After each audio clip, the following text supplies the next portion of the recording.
नमस्कार दोस्तों, स्वागत है आपका हमारे ऑनलाइन शिक्षा के यूट्यूब चैनल में। डेट है आज की 26 सितंबर 2020। आज हम द हिंदू के यहाँ पे 3 आर्टिकल को डिस्कस करेंगे। यहाँ पे जो फर्स्ट आर्टिकल दिया है उसका नाम है parliamentary scrutinise on the back burner. इस आर्टिकल का कंटेंट है, आज सेंट्रल गवर्नमेंट द्वारा बहुत सारे डिसीजंस लिए जा रहे हैं, अपनी मनमानी करके धीरे धीरे करके पार्लियामेंट की वैल्यू को ख़त्म किया जा रहा है। सेंटर द्वारा खुद से ही डिसीजन लेके भारत के कॉन्स्टिट्यूशन में सभी पार्ट्स अच्छे से काम करें, उसके लिए पार्लियामेंट डेमोक्रेसी को बनाया गया, जिससे इंडिया की डेमोक्रेसी को अच्छे से रन किया जा सके इन फ्यूचर में। पास्ट में ऐसा किया गया था।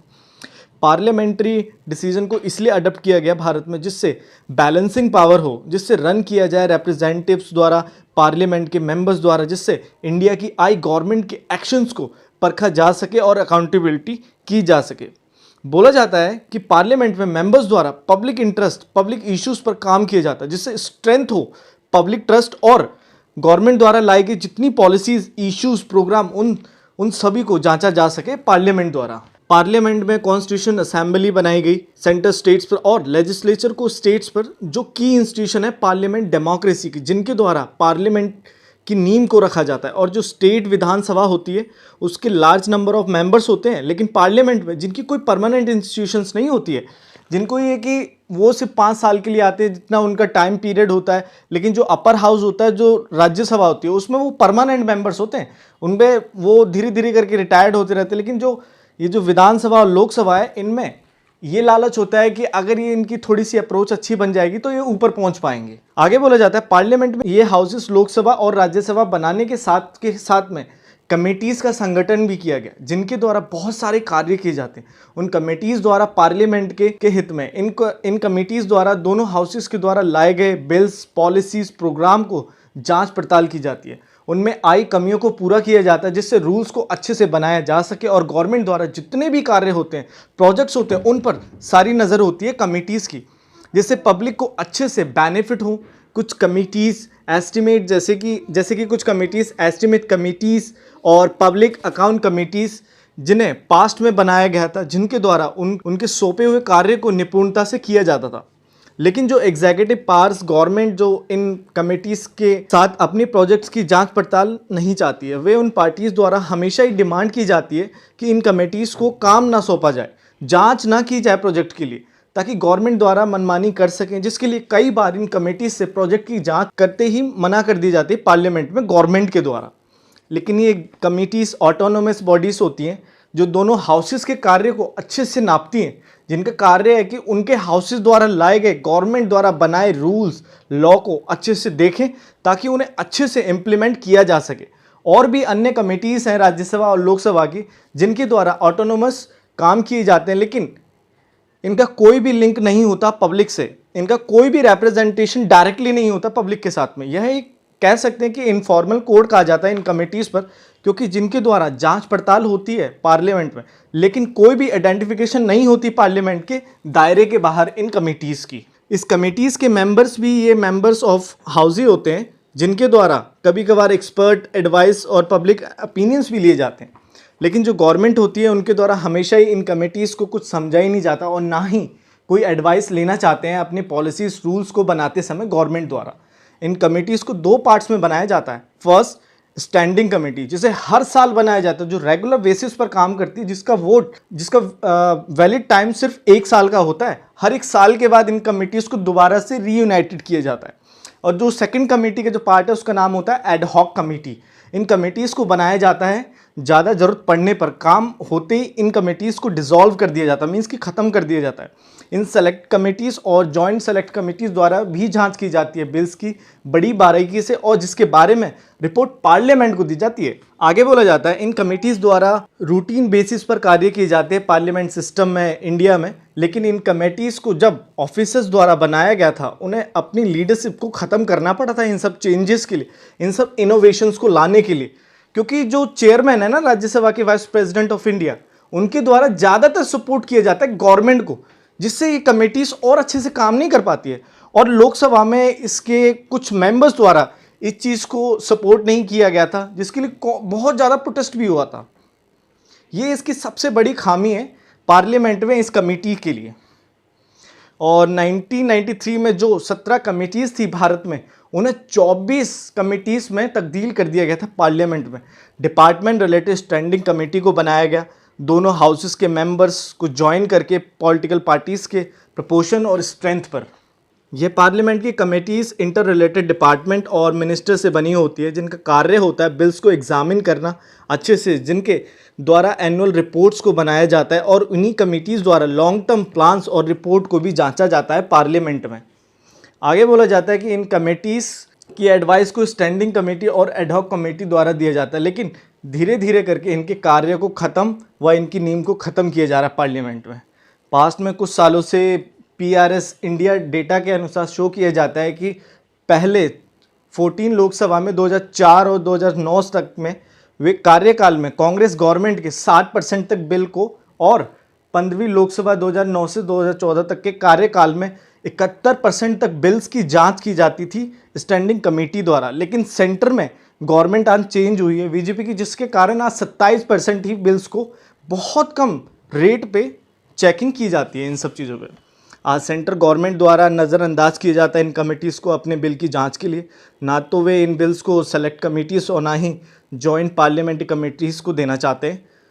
2015 में जॉइंट पार्लियामेंट कमेटी को लास्ट बिल दिया गया था, right to fair compensation and transparency in land acquisition rehabilitation settlement bill 2015। इसके बाद कोई भी बिल नहीं दिया गया तब से लेकर इन कमेटीज़ को एडवाइस के लिए। और पिछले साल कुछ सालों में पार्लियामेंट में कुछ एक्ट को रिमूव किया गया, जिनके लिए सेंट्रल गवर्नमेंट द्वारा ही डिसीजन लिए गए हैं, जैसे कि आर्टिकल 370। इसके लिए कोई भी एडवाइस नहीं ली गई किसी भी कमेटी से। तो कह सकते हैं कि आज जो रूल है पार्लियामेंट में उन्हें ख़त्म किया जा रहा है धीरे धीरे करके। आज सेंट्रल गवर्नमेंट द्वारा आज बिना किसी कमेटी के एडवाइस के ही 3 बिल को लाया गया, एग्रीकल्चर प्रोड्यूस के लिए और लेबर बिल संबंधित, जिनसे और ज़्यादा वर्किंग कंडीशन ख़राब होगी, इन सेक्शंस में एम्प्लॉयमेंट ख़त्म होगी और ज़्यादा प्रॉब्लम्स बढ़ेंगी, क्योंकि इन्हें जांचा परखा नहीं गया अच्छे तरीके से। और इन मार्जिनल पर्सनस की सोशल सिक्योरिटी ख़त्म होगी, जो ये लैंडलेस लेबर्स, ये वर्कर्स होते हैं। इन सभी प्रॉब्लम्स को जांचा जाना चाहिए सेलेक्ट कमेटी द्वारा, लेकिन गवर्नमेंट द्वारा अपनी मेजॉरिटी को यूज़ करके पार्लियामेंट में दोनों हाउसेस में से बिल्स को पास किया जाता है और इन कमेटीज़ की कोई राय नहीं ली जाती है। पार्लियामेंट में इन कमेटीज़ को वैल्यू दी जाती है, क्योंकि इन कमेटीज़ द्वारा बिल्स को ज़्यादा बारीकी से एड्रेस किए जाता है। हर एक सिचुएशन को हर एक तरीके से बारीक किया जाता है, जिससे कोई भी प्रॉब्लम ना तो पब्लिक को हो, लेकिन गवर्नमेंट द्वारा आज इन्हें हटाया जा रहा है। क्यों? इसके लिए बोला यह जाता है कि आज कोविड-19 की महामारी ज़्यादा फैलने के कारण इन बिल्स के लिए कमेटी को नहीं सेटअप किया गया है। पहला रीज़न ये बताया जा रहा है। लेकिन ऐसे बिल्स पर कमेटी होनी चाहिए, क्योंकि ये बिल्स काफ़ी ज़्यादा कॉम्प्लेक्स हैं, जो एग्रीकल्चर और लेबर से संबंधित है। ये एग्रीकल्चर और लेबर फील्ड से संबंधित नहीं होते, क्योंकि उन छोटे लोगों से संबंधित होते हैं, और इनकी जांच की जानी चाहिए, जिससे अच्छे से रिफॉर्म्स को लाया जा सके और जो पब्लिक के वेलफेयर के हित में काम करे। बिना कमेटी के इन बिल्स को आज लागू किया गया गवर्नमेंट द्वारा, जिसके लिए पर्सन द्वारा आज कितने बड़े स्केल पर प्रोटेस्ट किया जा रहा है। आज इन बिल्स के लिए कमेटीज़ की एडवाइस जरूरी थी, लेकिन इन बिल्स के लिए कोई भी डिस्कशन नहीं किया गया। लेकिन वुमेन रिजर्वेशन बिल के लिए बहुत बड़ा बवाल किया गया था दोनों हाउसेस में, लेकिन आज ये मैटर काफ़ी ज़्यादा बड़ा है। आगे बोला जाता है कि इस सेंट्रल गवर्नमेंट द्वारा वे नहीं चाहते कि कोई भी बिल को एडवाइस हो, जांच की जाए आगे तक किसी कमेटी द्वारा। इनके द्वारा पार्लियामेंट के डिस्कशन, एडवाइस जैसे हिस्सों को ख़त्म किया जा रहा है, जो बिल्स को लागू करने से पहले किए जाते, जिनसे पब्लिक को एडवाइस दी जा सके। पार्लियामेंट के डेमोक्रेसी के द्वारा ऐसा इंस्टीट्यूशन है जहां पर डिसीजंस को अच्छे से लिया जाता है, लेकिन आज इन बिल्स द्वारा बिना जांच पड़ताल के लाना, जिनसे एक पार्लियामेंट कॉन्स्टिट्यूशन धीरे धीरे करके डेमोक्रेसी से ख़त्म होता जा रहा है। हमारा जो सेकेंड आर्टिकल है उसका नाम है कोल डिबेट।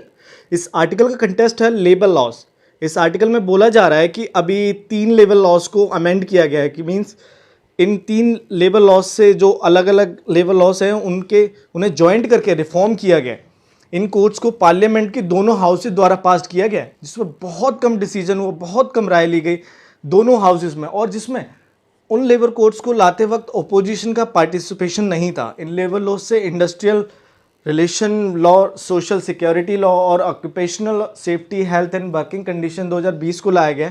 इन्हीं लॉज को 2019 में लाया गया था, जिनमें थोड़े से रिफॉर्म किए गए, जिसके लिए इन लॉज की स्क्रूटिनिटी मीन्स की जांच पड़ताल स्टैंडिंग कमेटी द्वारा की गई थी। आगे बोला जाता है कि इन लॉज के लिए न्यू ड्राफ्ट को कुछ ही दिन पहले लाया गया था, लेकिन जिनको अच्छे से असेस्ड केयरफुली तरीके से जांचा नहीं गया। इस न्यू बुल से एक बहुत बड़ा बदलाव किया गया। अभी किसी इंडस्ट्री में 100 से ज़्यादा एम्प्लॉय रखे जा सकते हैं, जिसके लिए उन इंडस्ट्रीज़ को परमिशन लेना पड़ेगा गवर्नमेंट से। और इस रूल को 2019 की ड्राफ्ट में शामिल नहीं किया गया था, लेकिन आज इसे शामिल करने से इंडस्ट्रीज़ में वर्कर का एक्सप्लॉयटेशन और ज़्यादा होगा। अब वर्कर्स जो ज़्यादा एम्प्लॉयड होंगे सेक्टर्स में, लेकिन उन वर्कर्स को इंडस्ट्री मैनेजर ऑनर्स द्वारा अपनी मर्जी पर किसी भी बहाने से निकाल दिया जाएगा, क्योंकि लेबर तो आज बहुत बड़े स्केल में प्राप्त हो जाएगी। ऐसा पहले नहीं था, जिससे लेबर को जल्दी से निकाला नहीं जाता था। लेकिन पार्लियामेंट में इन लॉज पर किसी भी मेंबर्स द्वारा कोई भी आपत्ति नहीं शो की गई, बल्कि इस लॉ को रिफॉर्म करने से पहले पार्लियामेंट में सभी मेंबर्स के साथ डिस्कस करना चाहिए था, जिसके लिए बहुत समय लेते, लेकिन जिससे आउटकम बहुत अच्छे निकलते। लेकिन ऐसा कुछ किया ही नहीं गया। इन लेबर लॉज को कंबाइन करने के लिए second national commission on labour द्वारा भी इस आइडिया को लाया गया था जून 2002 में।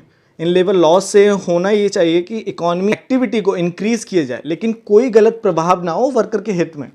क्योंकि अगर कोई गलत लॉ बनता है जिससे ये पर्सन और ज़्यादा एक्सप्लॉइटेड किए जाएंगे, लेकिन अभी किए गए रिफॉर्म से पता चल जाएगा कि ये कितने सक्षम रहे वर्कर्स को हेल्प करने में और इकोनॉमी में। लेकिन इस रिफॉर्म से सोशल सिक्योरिटी लॉ, उन वर्कर्स को सोशल सिक्योरिटी फंड दिया जाएगा अनऑर्गेनाइज सेक्टर्स में, जहाँ पर वर्कर्स को जॉब तक की सिक्योरिटी नहीं मिलती है, उन्हें फ़ंड दिया जाएगा जिससे वे यूज़ कर सकेंगे फ्यूचर में। और अदर वर्कर्स को भी जो फैक्ट्रीज़ में वर्क करते हैं और दूसरे अन्य प्लेसेस पर, और इन सब के लिए नेशनल सोशल सिक्योरिटी बोर्ड द्वारा उन वर्कर्स को फ़ंड दिया जाया करेगा।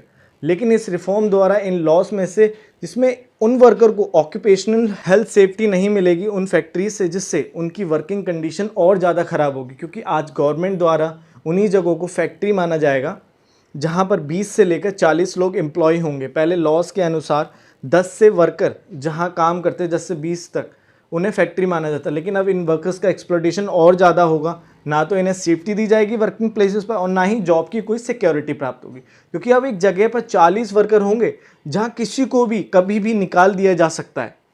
इन लॉस के लिए ट्रेड यूनियन द्वारा प्रोटेस्ट किया गया, क्योंकि इनसे लेबर की कंडीशन और ज़्यादा ख़राब होगी। क्योंकि आज गवर्नमेंट द्वारा सभी ऑब्लिगेशन प्रोविजंस को हटाया जा रहा है इंडस्ट्री से, जिससे गवर्नमेंट का दबदबा बनता जा रहा है रूल्स बनाने में। और उनकी मेजॉरिटी के गवर्नमेंट आज मनमानी कर रही है अपनी मेजॉरिटी से अपनी, क्योंकि इन सभी चेंजेस को अच्छे से चेंज किया जा सकता था। स्टेट के साथ में सेफ्टी स्टैंडर्ड और ज़्यादा अच्छे बनाए जाते अगर सेंटर द्वारा स्टेट गवर्नमेंट के साथ कोऑर्डिनेट होता। लेकिन आज दोनों द्वारा लॉज को लाना, लागू करना, जिससे वर्कर के इंटरेस्ट में कोई भी प्रोग्रेस ही नहीं हो पाती है, क्योंकि वे अपनी मनमानी करते हैं, ना कि वर्कर्स के इंटरेस्ट के लिए कार्य करते हैं दोनों सेंटर और स्टेट गवर्नमेंट द्वारा। तो हमारा जो थर्ड आर्टिकल है उसका नाम है सेसपूल। इस आर्टिकल का कंटेस्ट तो वैसे ये है, सिंपल सा है कि जो टैक्स लगाया जाता है उसकी जो रिपोर्ट आई है तो उसके बारे में बताया गया है। इस आर्टिकल में बोला यह जा रहा है कि सेंट्रल गवर्नमेंट के अकाउंट्स की ऑडिटिंग की गई अभी पार्लियामेंट में, जिस पर सामने ही आया कि फाइनेंस मिनिस्ट्री द्वारा 40% तक टैक्स कलेक्शन को सेव करके रखा गया 2018 से 19 में कंसोलिडेशन फंड ऑफ इंडिया के तहत, जिसमें 35 डिफरेंट टैक्सेस लेवाइज चार्जेस थे, जिसमें 2.75 लाख करोड़ को सेव करके किया गया था। लेकिन सिर्फ 1.64 लाख करोड़ ही दिया गया रिजर्व फंड के लिए, जिनमें सिर्फ इतना ही शो किया गया कि इन सब से इतना ही टैक्स को प्राप्त किया गया है। इन सब कारणों से इंडिया के रेवेन्यू, इनकम और फिजिकल लॉस को नहीं समझा जा सकता, जिनके लिए पार्लियामेंट द्वारा टैक्स लगाए गए हेल्थ, एजुकेशन और इंफ्रास्ट्रक्चर डेवलपमेंट पर, लेकिन जिनसे उन लॉसेस को पूरा नहीं किया जा सकता जो कमियां आई थी उनके इंडिया के में।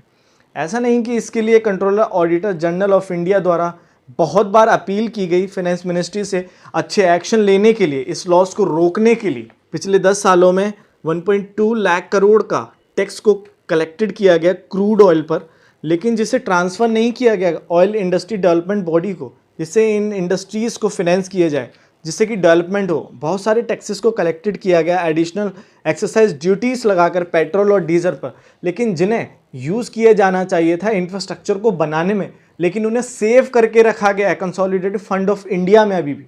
और जो जीएसटी कंपनसेशन टैक्स जिसे सेंटर और स्टेट गवर्नमेंट द्वारा प्राप्त किया जाता है, पिछले 2 सालों में उसकी जो कमाई थी वो 47,272 करोड़ की थी, लेकिन उसे नहीं शेड किया गया राइट हैंड्स पर, मीन्स स्टेट्स को दिया ही नहीं गया डेवलपमेंट के लिए। इस कंपनसेशन सेस को जब ट्रांसफ़र किया गया स्टेट्स को ग्रांट इन एड के रूप में, बल्कि ये तो स्टेट्स का एक राइट है जो उन्हें सेंटर द्वारा दिया जाना चाहिए। आज 4% हेल्थ और एजुकेशन सेस को लगाया जाता है इनकम टैक्स पर, जिससे एजुकेशन टैक्स को प्राप्त किया जा सके एक पर्सन द्वारा। लेकिन गवर्नमेंट ऑफ इंडिया द्वारा कोई भी फंड नहीं दिया जाता बदले में हेल्थ के लिए। तो कह सकते हैं कि सेंट्रल गवर्नमेंट आज ज़्यादातर डिपेंड है सेस टैक्स पर, और जिन पर चार्जेस लगाई जा रही है और ज़्यादा अपने रेवेन्यू को बढ़ाने के लिए। आज फाइनेंस कमीशन द्वारा बोला जाता है कि स्टेट द्वारा 42% शेयर किया जाता है टैक्सेस में। इन सबसे डिस्ट्रेस पैदा होता जा रहा है सेंटर और स्टेट्स के बीच में, क्योंकि आज जीएसटी कंपनसेशन नहीं दिया जा रहा है स्टेट्स को, और गवर्नमेंट द्वारा फार्म बिल को लाया गया बिना स्टेट के बोर्ड के साथ कंसल्ट करे, जिससे और ज़्यादा डिस्टर्ट होगा सेंटर और स्टेट्स के बीच में। क्योंकि आज जो सेंट्रल गवर्नमेंट है वो अपनी मनमानी कर रही है हर एक फील्ड में। आज गवर्नमेंट द्वारा सेस टैक्स लगाना पेट्रोल डीजल पर, जिससे सिटीजन्स की इनकम पर और ज़्यादा गलत प्रभाव दिखेगा, उनकी जेब से और ज़्यादा खर्चा होगा, उनकी जॉब्स भी कम होती जा रही हैं इस पैंडेमिक में, और इकॉनमी और धीरे धीरे करके ख़त्म होती जा रही है। गवर्नमेंट को आज अच्छे वाइज स्टेप लेने चाहिए। सेंट्रल गवर्नमेंट को ट्रांसपेरेंसी रखनी चाहिए सेस को प्राप्त करने में, जिससे पार्लियामेंट और अन्य इंस्टीट्यूशन द्वारा ज़्यादा वेट ना करना पड़े ऑडिट के लिए, और जिससे गोल्स को अचीव किया जा सके, सेंटर और स्टेट्स के बीच में ट्रांसपेरेंसी को बनाया जा सके। आज गवर्नमेंट को टैक्सेस को अच्छे से लगाना चाहिए, जिससे एक पर्सन पर टैक्स कम लगे ना कि ज़्यादा, और फंड को अच्छे से इस्तेमाल करे जो पब्लिक पर इन्वेस्टमेंट के लिए बने हैं। इसके लिए गवर्नमेंट को रैशनल डिसीजन लेने चाहिए। सो आज हमने यहाँ पे 3 आर्टिकल को डिस्कस किया ना, आई होप आपको समझ आएंगे। अगर आपको समझ आए तो प्लीज़ लाइक शेयर सब्सक्राइब जरूर करें। Thank you very much.